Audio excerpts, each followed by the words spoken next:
కానీ ఖచ్చితంగా మేము నమ్ముతున్నాము, విశ్వాసం కర్తయు దాన్ని కొనసాగించువాడైన యేసు వైపు చూస్తూ ముందుకెళ్లాల్సిందే, వెళుతాం కూడా యేసు నామములో. ఈ సమస్య అంతా కూడా, ఈ భారం అంతా కూడా ఎవరిపైన మోపాం? దేవుని పైన. ఈ భారం అంతా దేవుని పైన మోపాం కాబట్టి ఇక వెనక్కి వెళ్ళే ప్రసక్తి లేదు.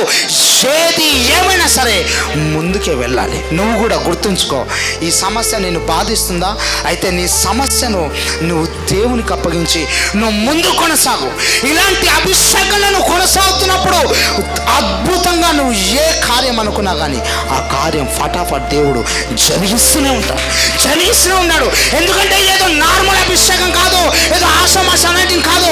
నువ్వు తెలుసుకోవాలి, బైబిల్లో అభిషేకానికి చాలా విలువ ఉంది, ప్రత్యేకమైన అభిషేకానికి ఇంకా గొప్ప విలువ ఉంది. ఇలాంటి అభిషేకాలు